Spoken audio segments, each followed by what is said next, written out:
Direct indirect और active पैसे दोनों को ऑनलाइन देने के बाद अब हम आज से पार्ट्स ऑफ स्पीच की शुरुआत कर रहे हैं। जैसा कि आप जानते हैं, parts of speech noun, pronoun, verb, adjective, adverb, preposition, conjunction और इंटरजेक्शन 8 को कहा जाता है। लेकिन इसके साथ इसमें आर्टिकल भी जुड़ा होता है। बिना आर्टिकल के हम पार्ट्स ऑफ स्पीच की कल्पना ही नहीं कर सकते। आर्टिकल ए, एन और द को सामान्यतः आर्टिकल कहा जाता है। वास्तव में यह संकेतवाचक विशेषण है। संकेतवाचक विशेषण का मतलब होता है कि हम इन्हें डेमोन्स्ट्रेटिव एडजेक्टिव कहते हैं, लेकिन सामान्य भाषा में हम इनको आर्टिकल कहते हैं। आर्टिकल दो प्रकार के होते हैं। एक होता है डिफिनिट आर्टिकल। डिफिनिट आर्टिकल जिसे हम दा मान करके चलते हैं। एक होता है इनडिफिनिट आर्टिकल। इनडिफिनिट आर्टिकल है आपका ए और एन, ये आपके इनडिफिनिट आर्टिकल के अंतर्गत आते हैं, और दा जो है आपका डिफिनिट आर्टिकल के अंतर्गत आता है। और चूंकि इनडिफिनिट में आपके आ गए ए और एन, कुछ किताबों में आपको सम और एनी भी मिल जाएगा, लेकिन मुख्यतः ए और एन ही होते हैं। अब सबसे पहले प्रयोग आता है कि अब डिफिनिट आर्टिकल का निर्धारण कैसे करेंगे। इसके लिए आपको जानकारी में anaphoric use of article. Anaphoric शब्द जो आया है एनाफोरा से आया है। एनाफोरा ये लैटिन का शब्द है, जिसका मतलब होता है टू कैरी ऑन, अर्थात जो अपने पूर्ववर्ती का ज्ञान करा दे। अर्थात जैसे एग्जाम्पल के लिए आप देख सकते हैं, I have a mango. I have a mango. I have a mango, मेरे पास एक आम है। तो ए क्या है? ए है आपका इनडिफिनिट। लेकिन अगर आपको डिफिनिट की ओर जाना है, I have a mango, the mango is sweet, the mango is sweet, मेरे पास एक आम है, आम मीठा है। तो पहले इंडिफिनिट था, और जब इंडिफिनिट इधर गया तो इंडिफिनिट में बदल गया, अर्थात दा। तो दा ने किसका ज्ञान कराया? ए का। ए से आपको क्या मालूम हुआ? दा। ऐसे यूज को हम अंग्रेजी में एनाफोरिक यूज कहते हैं।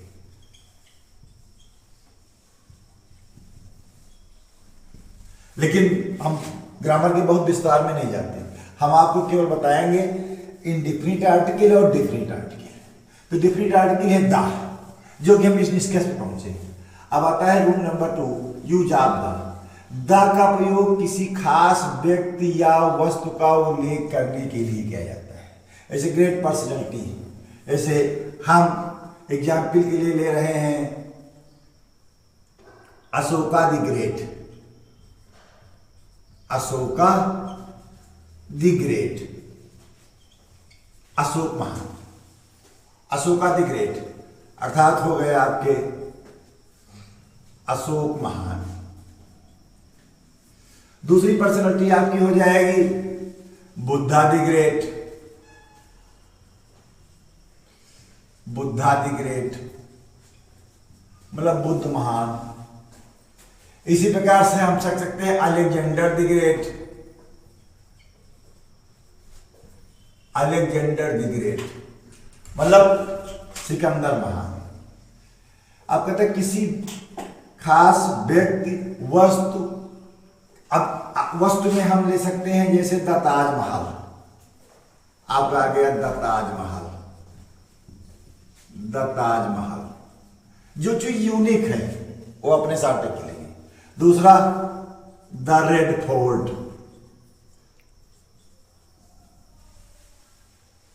तीसरा चले जाएं the Qutub Minar.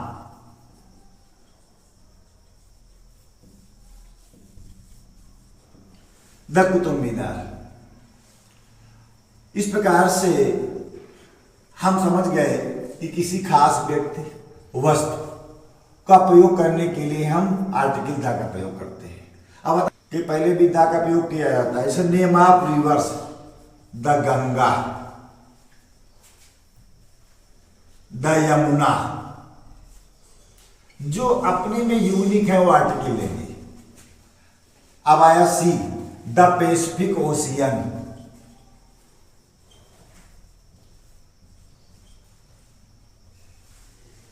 The Pacific Ocean. अब आया name of mountains, name of mountains में the Himalayas,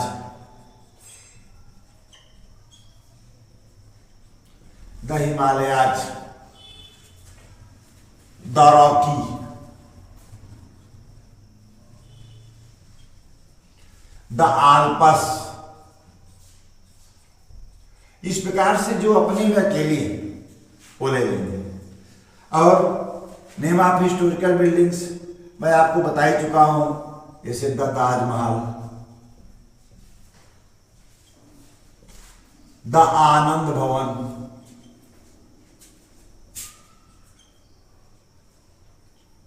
the red fort. अब आया नेम ऑफ ग्रेट पर्सन, ऐसे हम अंग्रेजों के लिए लिख देते हैं द इंग्लिश, फ्रांसीसियों के लिए लिख देते हैं द फ्रेंच, उसी प्रकार भारतीयों के लिए लिख लेते हैं द इंडियन।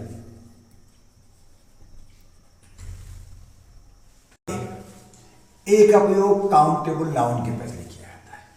इसका मतलब है कि जो भी कॉन्सोनेंट होंगे, जिनको हिंदी में हम व्यंजन कहते हैं, उनके पहले एक वस्तु के लिए हम ए लगाते हैं। जैसे ए बर्ड, ए काऊ, ए हार्स। अब चूंकि हम जानते हैं कि वॉवेल होते हैं 5, ए, ई, आई, ओ, यू, ये अंग्रेजी के वॉवेल है। अर्थात यदि वाक्य की शुरुआत इनसे हो तो उसके पहले एन का प्रयोग करता है। लेकिन यदि उनका प्रोनाउंसिएशन, उच्चारण हिंदी के स्वरों से मिलता हो तो हम उसके लिए ए का ही प्रयोग करते हैं। जैसे हो जाएगा ए यूनिवर्सिटी, ए यूनिवर्सिटी। चूंकि यू जो है ये हिंदी का व्यंजन है, इसलिए हमने उसके पहले क्या लगा दिया, ए यूनिवर्सिटी। ए यूनियन, एक संगठन, अर्थात ये भी व्यंजन है, इसलिए इसके पहले हमने क्या लगाया, ए। अब आता है अगला, जब ओ की आवाज हो तो वस्तु एक व्यक्ति के लिए ए का प्रयोग है। ए वन आइज मैन, एक आदमी। अब चूंकि ओ तो अंग्रेजी का वॉवेल है, लेकिन जो हिंदी में जाता है तो ये कॉन्सोनेंट हो जाता है, इसीलिए इसके पहले मैंने क्या लगाया, ए वन आइज मैन। उसी प्रकार से ए 1 रूपी नोट, ए 1 रूपी नोट। जो शब्द वावेल से आरंभ होते हैं उनके लिए एक वस्तु के लिए एन का प्रयोग करते हैं। जैसे है आपका एन एलिफेंट, एन एलिफेंट। ई क्या है, ये अंग्रेजी का वावेल है। इसी प्रकार से आपका आ जाएगा एन एंट। ए क्या है, ए भी वावेल है। और इसी प्रकार से आपका आ जाएगा एन ऑरेंज। ओ क्या है, ए भी वावेल है। जिन शब्दों में यह साइलेंट छिपा रहता है उनका उच्चारण आ से प्रारंभ किया जाता है। जैसे है an honest, an honest man, an honest man, an honour, an hour, an hour. निम्नलिखित एब्रीविएशन से कि पूर्व भी एन का प्रयोग किया जाता है, जैसे एन, यम, एल, ए। क्योंकि एम का उच्चारण हिंदी में ए से शुरू होता है, इसी प्रकार से एन, एस, पी, इसी प्रकार से एन, एच, एम, टी। इस प्रकार से बहुत से शब्द ऐसे हैं जिनके एब्रीविएशन से पूर्व हम आयन का प्रयोग करते हैं। अभी हमने आपको बताया था कि आर्टिकल दो प्रकार के होते हैं, डिफिनिट आर्टिकल और इनडिफिनिट आर्टिकल। डिफिनिट आर्टिकल जिसका प्रयोग द के रूप में होता है, इनडिफिनिट आर्टिकल जिसका प्रयोग हम ए और एन के रूप में करते हैं। मैंने अभी आपको यह भी बताया था कि सम और एनी को भी कुछ लोग आर्टिकल मानते हैं। निश्चित रूप से ये सब डिमोन्स्ट्रेटिव एडजेक्टिव होते हैं। अब प्रश्न आता है कि आर्टिकल कहाँ लगेगा, कहाँ नहीं लगेगा। कॉम्पिटिटिव एग्जाम्स, बोर्ड्स एग्जाम्स और इन सभी परीक्षाओं में अमूमन यही प्रश्न होता है कि कहाँ आर्टिकल का प्रयोग होगा, कहाँ आर्टिकल का प्रयोग नहीं होगा। इसलिए हम प्रक्रिया को आगे बढ़ाते हुए हम द ओमिशन ऑफ आर्टिकल, अर्थात आर्टिकल कहाँ हटता है, ये नियम आपको बताने जा रहे हैं। सबसे पहले है प्रॉपर नाउन, व्यक्तिवाचक संज्ञा के पहले किसी आर्टिकल का प्रयोग नहीं होता। अर्थात ये सेंटेंस है the Allahabad is a big city. Allahabad आप जानते हैं एक सिटी है, और सिटी जो है ये प्रॉपर सिटी है। इसका मतलब ये आर्टिकल नहीं लेगा। अर्थात सेंटेंस जो आपका करेक्ट सेंटेंस बनेगा वो हो जाएगा Allahabad is a big city. इसका मतलब आप इस निष्कर्ष पे पहुंचे कि किसी भी प्रॉपर नाउन के पहले हम आर्टिकल का प्रयोग नहीं करते। ऐसे अगला सेंटेंस है he is coming from the Agra. इसका जो करेक्ट बनेगा वो हो जाएगा he is coming from Agra. Sentence था आपका he is coming from the Agra, ये आपका इनकरेक्ट सेंटेंस था। करेक्ट सेंटेंस हो गया आपका he is coming from Agra. इस प्रकार से आप इस निष्कर्ष पे पहुंचे कि प्रॉपर नाउन के पहले किसी आर्टिकल का प्रयोग नहीं होता है। अब हम रूल नंबर 2 की ओर चल रहे हैं। मटेरियल नाउन, पदार्थवाचक संज्ञा, जैसे मेरी ये पेन है, ये व्हाइट बोर्ड है, बुक है, ये किसी न किसी मटेरियल से बनी हुई है। अर्थात मटेरियल नाउन के पूर्व सामान्यतः आर्टिकल का प्रयोग नहीं होता। जैसे the gold is a costly metal. Gold क्या है? एक मटेरियल है। इसका मतलब ये आर्टिकल नहीं देगा, तो सेंटेंस हो जाएगा आपका gold is a costly metal. Gold is a costly metal. ज्यादातर एग्जाम्स में, कॉम्पिटिटिव एग्जाम्स में या बोर्ड में सिंटेक्स के दौरान आपको यह सेंटेंस भी दिया जाता है। स्टूडेंट सोचता है कि गोल्ड एक धातु है, ये आर्टिकल देगा, लेकिन ऐसा नहीं है। मटेरियल नाउन अपने पहले कोई आर्टिकल नहीं देता। ऐसे the iron is a useful metal, अर्थात जो सही होगा वो आपका हो जाएगा iron is a useful metal. मैंने आपको बताया था कि यदि वावेल की शुरुआत किसी कॉन्सोनेंट से हो तो उसके पहले हम एन लगाते हैं। तो इसका मतलब यू तो वावेल है, लेकिन इसका जो प्रोनाउंसिएशन निकल रहा है वो हिंदी का कॉन्सोनेंट, इसीलिए इसके पहले ए लगा। अर्थात हो गया iron is a useful metal. Rule number 3 की ओर चलते हैं। एब्स्ट्रैक्ट नाउन, जिसे हम कहते हैं भाववाचक संज्ञा, के पहले किसी आर्टिकल का प्रयोग नहीं होता है। Feelings of our ideas. Sentence है the kindness is a human quality. Kindness क्या है? ये आपका एब्स्ट्रैक्ट नाउन है। अर्थात हो जाएगा kindness is a human quality. Kindness is a human quality. Incorrect था the kindness is a human quality, correct बन गया kindness is a human quality. अगला है the honesty the best policy. Honesty भी आपका एब्स्ट्रैक्ट नाउन है, अर्थात incorrect sentence है। करेक्ट हो जाएगा तो हो जाएगा honesty is the best policy. इससे दो नियम आए कि ऑनेस्टी के पहले तो आर्टिकल नहीं लगेगा, लेकिन द बेस्ट जो है सुपरलेटिव डिग्री है, ये अपने पहले आर्टिकल लेती है, अर्थात आपका सेंटेंस बन गया honesty is the best policy. इन लोग के नाम के पूर्व आर्टिकल का प्रयोग नहीं होता है। जैसे आई प्ले द फुटबॉल, फुटबॉल ये आपका गेम है, ये अपने पहले आर्टिकल नहीं देता है, अर्थात सेंटेंस बन जाएगा आई प्ले फुटबॉल। इनकरेक्ट था I play the football, correct बन गई आई प्ले फुटबॉल। अगला सेंटेंस है she plays the hockey in the evening, अर्थात she plays hockey in the evening.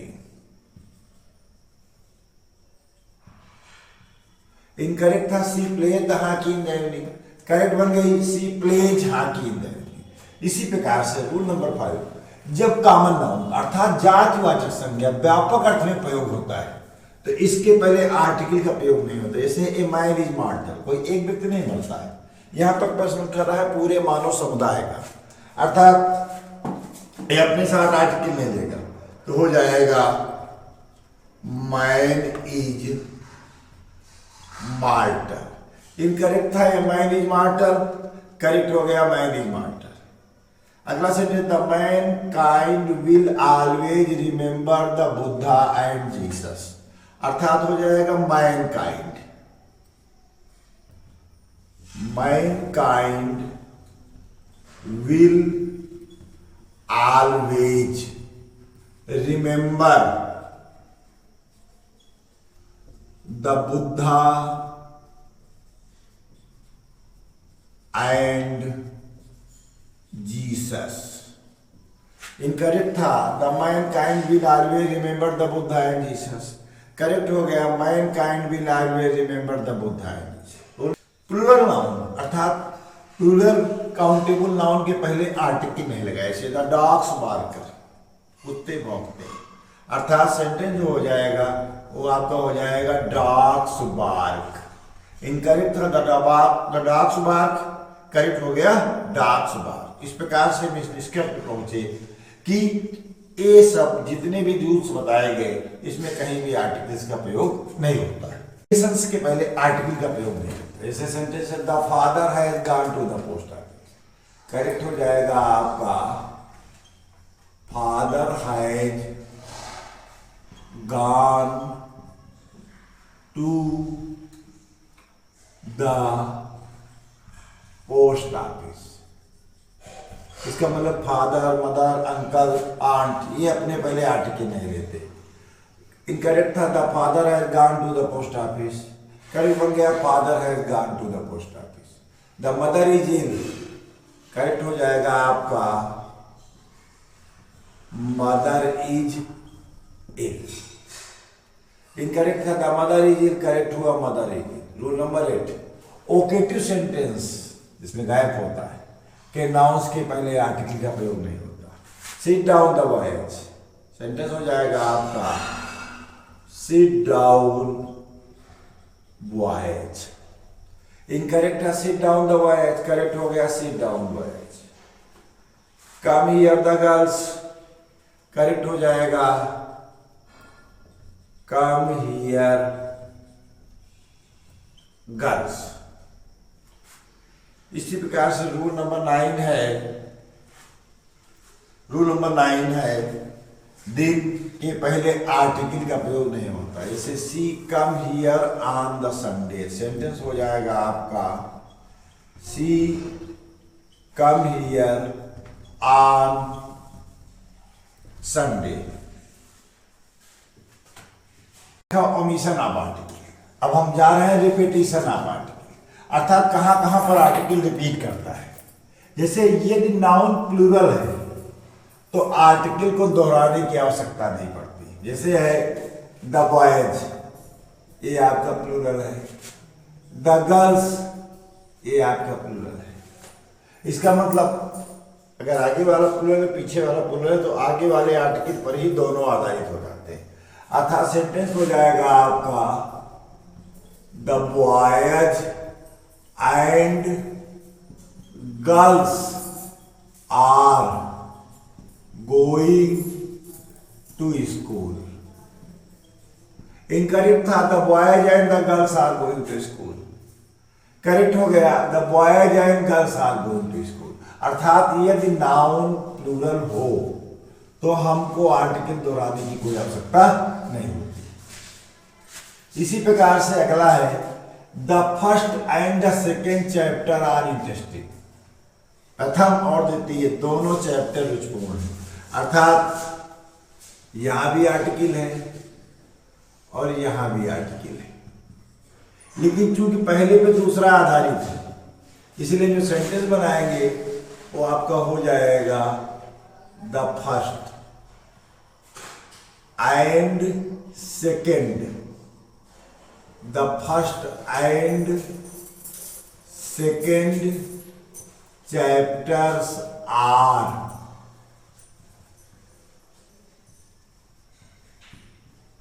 Interesting. Incorrect था the first and the second chapter are interesting. Correct हो गया the first and second chapter are interesting. इस प्रकार से आप इस निष्कर्ष पे पहुंचे कि अगर आगे वाले के पास आर्टिकल लगा हुआ है और नाउन प्लूरल है तो पीछे वाले में हमें आर्टिकल देने की आवश्यकता नहीं होती। ठीक उसी प्रकार से अगला है जब दो या दो से अधिक नाउन एक ही वस्तु या व्यक्ति के लिए प्रयुक्त हो तो पहले नाउन के पहले आर्टिकल लगता है। जैसे है the philosopher, the philosopher and the poet. अब चूंकि एक ही व्यक्ति फिलॉसफर भी है और एक ही व्यक्ति पोएट भी है, इसका मतलब हम क्या करेंगे, एक ही व्यक्ति दोनों है इसलिए इस वाले आर्टिकल को हटा देंगे। अर्थात हो जाएगा the philosopher and poet has come. The philosopher and poet has, एक सेंटेंस बना लो here, poet has come here. अर्थात दोनों व्यक्ति जो है एक ही है, वही व्यक्ति दार्शनिक है और वही व्यक्ति पोएट है, इसलिए हम क्या कर सकते हैं the philosopher and the poet. अब चूंकि देखो द को मैंने डिब्बे के अंदर पैक कर दिया, आप चाहें तो इसे हटा भी सकते हैं, तो सेंटेंस जो आपका बन जाएगा हो जाएगा द फिलॉसफर एंड पोएट है। ठीक इसके विपरीत एक नियम आता है रिपीट कि जब दो या दो से अधिक नाउन भिन्न भिन्न व्यक्तियों या वस्तुओं के लिए प्रयोग किए जा रहे हों तो दोनों के लिए अलग अलग आर्टिकल का प्रयोग किया जाता है। ऊपर वाला sentence just opposite then the other, अर्थात the philosopher and the poet have come. इसका मतलब द फिलॉसफर वन पर्सन और the poet one person, both are separate। इस जब दो जगह आर्टिकल इसका मतलब दो व्यक्ति, जब एक जगह आर्टिकल इसका मतलब एक ही व्यक्ति दो काम कर रहा है। अर्थात the philosopher and the poet have कम, तो द फिलॉसफर जो है ये आपका वन पर्सन है, द पोएट जो है वन पर्सन है, तो ये सेंटेंस यही रहेगा the philosopher and the poet have कम। इस प्रकार से हमने आर्टिकल के जो भी मेंस रूल्स आपके कॉम्पिटिटिव एग्जाम्स में, बोर्ड एग्जाम्स में लगातार पूछे जाते हैं, मैंने कोशिश किया है कि अपने विद्यार्थियों तक वे सारे नियम पहुंचाए जाए जो अक्सर आर्टिकल का प्रयोग करते समय कॉम्पिटिटिव स्टूडेंट्स गलतियां करते हैं। धन्यवाद।